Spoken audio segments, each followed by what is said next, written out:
Hey, Nish here, and today I'm talking about 5 cool books about neuroscience, psychology, and the mind. The first one is by Lisa Feldman Barrett, a researcher, and it's called 7.5 Lessons About the Brain. This book talks about the various functions and the way the brain operates based on current research, and it uses some pretty accessible language. One of the lessons that stuck with me is the fact the brain is actually a prediction engine.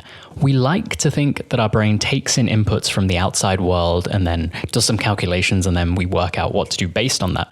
But it turns out the brain is constantly predicting and experiencing things without actually experiencing them, so before we receive the signals from the outside world. And this is just way more efficient, but it ends up with some issues because eventually we do get the input from the environment and then we have to do a bit of course correction. So this is the explanation of why it's really hard to eat food that looks like vomit, even though it isn't vomit, because your brain generates all these signals in terms of smell and taste based on the appearance, and actually it's a prediction, not the reality. You can also end up with some sketchy situations where law enforcement or soldiers swear they saw an enemy, saw a weapon, and acted accordingly, but actually it turns out that their brain had just generated that as a prediction. The second is a very popular book by the late Nobel Prize winner Daniel Kahneman called Thinking Fast and Slow. Throughout the book, Kahneman paints a picture of the way we can think about how the mind operates. It has this instantaneous reactionary system 1 and a slower, more methodical system 2. Throughout the book, he talks about various heuristics, which are ways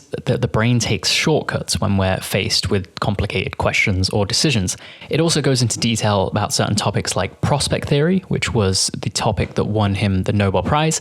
This looks at why we experience monetary losses more than gains, even when the monetary values are similar. Later on, there's some pretty interesting sections, one about why interviewing is a really bad way to assess candidates, things about life satisfaction and how to assess the quality of life. Overall, it is quite a long read, not the most concise. There is also some literature that it cites that might have reproducibility issues, so this is common in psychological literature. But all in all, I found it to be a pretty enlightening read and definitely reminds us that our thinking is not so effective. Sometimes we take a lot of shortcuts. Next is another book by Lisa Feldman Barrett called How Emotions Are Made, all about the neuroscience of emotions. Now, this book goes against the way we intuitively think about emotions sometimes. We think that emotions are constant across all cultures and that a particular scenario causes a particular emotion to bubble up in the mind like a fingerprint. But it turns out, according to this book, that emotions are completely learned and taught concepts.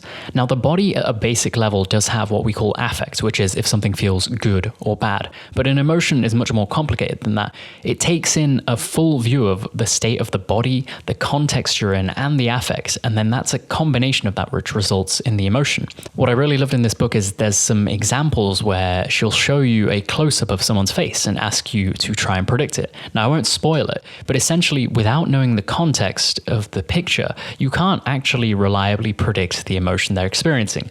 And you can look at this in another way. Imagine someone's chasing you and you're running away from them. Your heart's going to be beating fast, but also on a roller coaster, your heart's going to be beating fast. So it's not simply these markers in the body that we need to be aware of, it's the context you're in. Later on in the book, she has some interesting theories about what anxiety and autism are caused by, which I think are a lot more speculative, not based as much on evidence, but still interesting to read. The third is a more psychology-orientated book called Denial of Death by Eric Becker.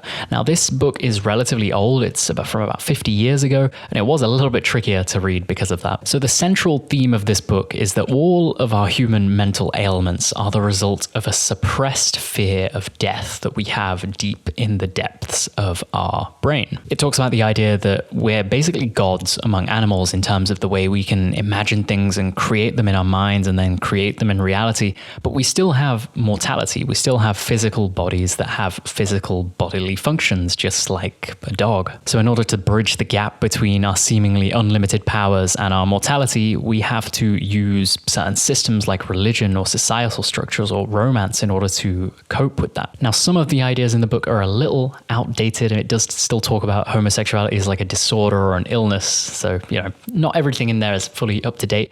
One of the things that did stick out to me is this idea that neurotic people are seeing the world as it really is. It's not like a disorder where you're seeing things in a more negative way.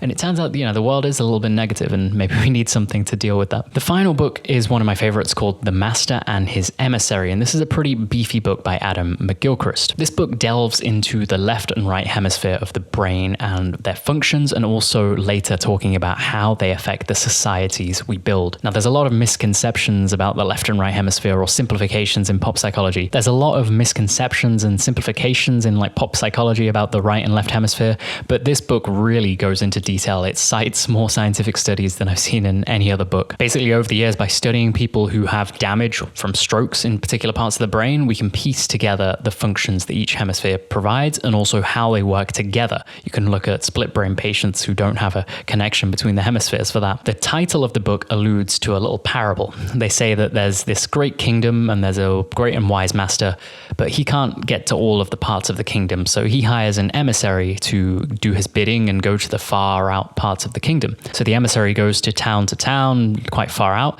but they end up getting a bit drunk on power and they think, well, they have all the authority. They end up thinking they're running the show. Now, in this parable, the master is the right hemisphere. This is the more perceptive, wise part of the brain, but it isn't verbal. So the left hemisphere handles verbal abstractions and is the emissary wandering around from town to town. The left hemisphere receives a ton of information and power from the right, but it isn't aware that it exists. It thinks it knows everything. So this parable illustrates the way these hemispheres work together. It was tricky to read at times. There's a lot of citing of random German poetry or philosophy, sometimes without translations, maybe just the copy I had.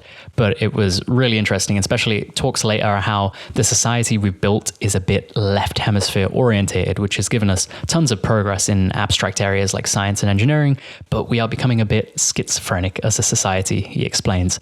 So very interesting set of books there. Hope you enjoy them. Let me know if you recommend any. I'm always looking for more book recommendations.